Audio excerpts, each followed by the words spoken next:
Dear students, देखिए class 7th के बच्चे, 8th के बच्चे और 9th के बच्चे तीनों के बुक्स में टॉपिक है रैखिक युग्म के कोण।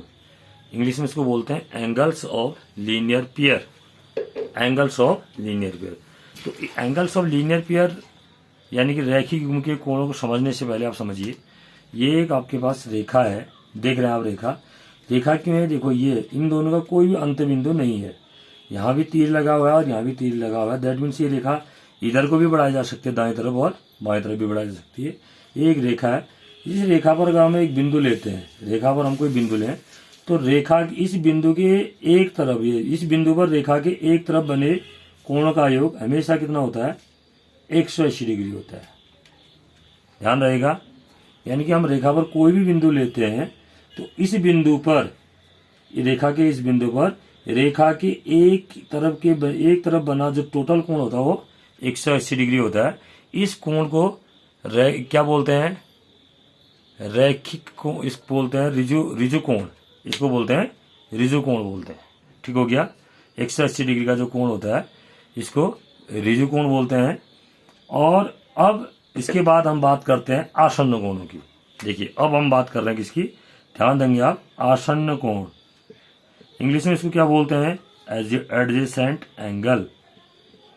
आसन्न कोण इंग्लिश में बोलते हैं इसको एडजेसेंट एंगल। एडजेसेंट एंगल क्या होता है? आपके पास अगर दो एंगल हैं, एंगल से कहेंगे, देखो दो कोण है ना। आसन्न कोण में हमेशा कितने कोण आएंगे? दो कोण। अगर आपके पास दो कोण है और दोनों कोणों में जो एक उभयनिष्ठ भुजा है वो दोनों कोणों के बीच में है तो उन कोणों को आसन्न कोण कहते हैं। यानी कि क्या कहना चाह रहा हूं मैं, आपके पास दो कोण है, देखो एक कोण ये है और एक कोण ये है, और इसमें जो उभयनिष्ठ भुजा है, उभयनिष्ठ भुजा माने दोनों कोणों की भुजा है। कौन सी भुजा है? दोनों कोणों की भुजा, ये वाली भुजा, ये जो भुजा है दोनों कोणों के बीच में है।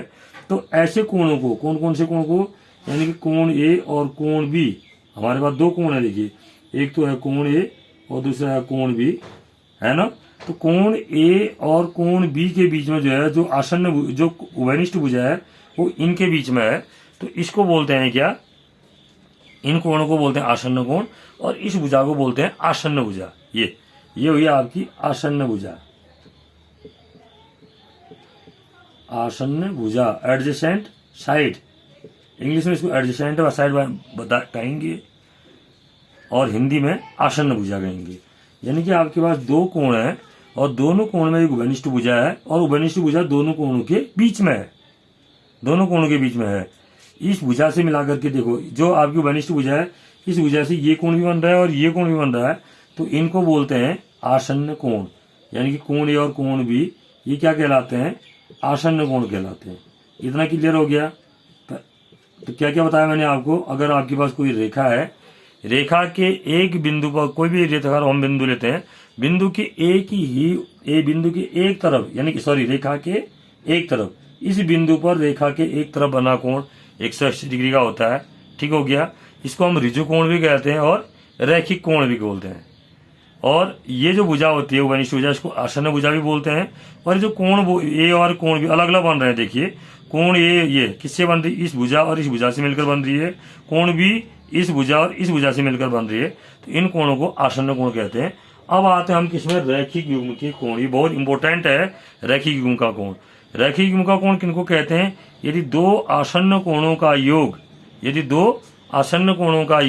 180 डिग्री हो तो उन्हें रैखिक युग्म के कोण कहते हैं। अब प्रश्न ये है कि रैखिक युग्म का कोण क्यों कहते हैं? क्योंकि वो एक रेखा बनाते हैं। देखिए, मैंने आपको बताया रेखा के एक बिंदु पर, इसीलिए इसको बताया, रेखा के एक बिंदु पर रेखा के एक तरफ बने कोणों का योग 180 होता है। तो यहाँ भी अगर ये कोण ए और कोण बी आसन्न कोण है, अगर यदि हम क्या कहेंगे, यदि कोण ए प्लस कोण बी, फिगर यही हुआ, कोण ए प्लस कोण बी इक्वल टू कितना हो जाए? 180 डिग्री हो, तो कोण ए व कोण बी को रैखिक युग्म के कोण कहते हैं। रैखिक युग्म के कोण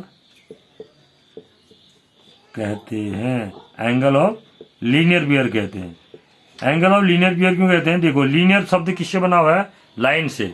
रैखिक किससे बना हुआ है? रेखा से। इसलिए कहते हैं इनको रैखिक युग्म के कोण, क्योंकि दोनों कोण मिला करके एक रेखा बना देते हैं। ठीक हो गया, ये पूरी रेखा बन गई है, इस कोण और इस कोण को मिलाकर के एक रेखा बन गई, इसलिए इनको रैखिक युग्म के कोण कहते हैं। यानी कि रैखिक युग्म के कोण क्या हुए, आसन्न कोण, दो आसन्न कोण का योग। ये देखो, जो रैखिक युग्म के कोण होंगे वो आसन्न होने चाहिए, ऐसा नहीं कि कोई दो कोण है उनका योग 180 डिग्री है तो उनको हम रैखिक युग्म के कोण कहेंगे, ऐसा नहीं है। उनमें दोनों कोणों का आसन्न कोण होना बहुत जरूरी है। देखो क्या कहना चाह रहा हूं मैं, जैसे ध्यान दीजिए आप, ध्यान देंगे आप, जैसे आप सपोज करो आपके पास दो कोण है, मान लीजिए आपके पास दो कोण है, एक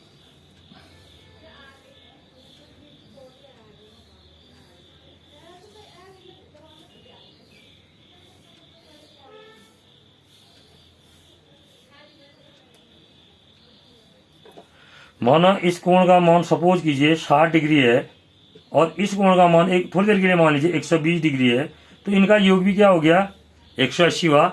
लेकिन इनको हम रैखिक युग्म के कोण नहीं कहेंगे। क्यों नहीं कहेंगे, क्योंकि ये दोनों आसन्न कोण नहीं है। आसन्न कोण क्यों नहीं है, क्योंकि इनमें कोई भी उभयनिष्ठ भुजा नहीं है, और उभयनिष्ठ भुजा जो है आसन्न कोण में क्या होती है, दोनों कोणों के बीच में होनी चाहिए ना, दोनों कोणों के बीच में होनी चाहिए। अब जैसे ये देखिए आपके पास, देखिए एक देखो ये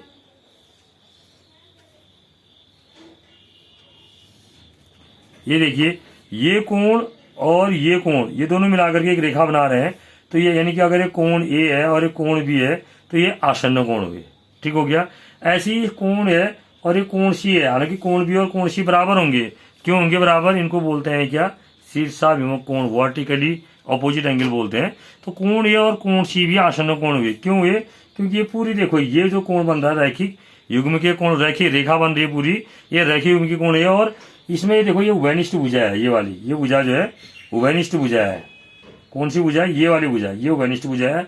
और ये कोण, कौन सी, कौन सा कहा मैंने, इतना कहा, तो कोण ए और कोण से क्या हुए, आसन्न कोण हुए।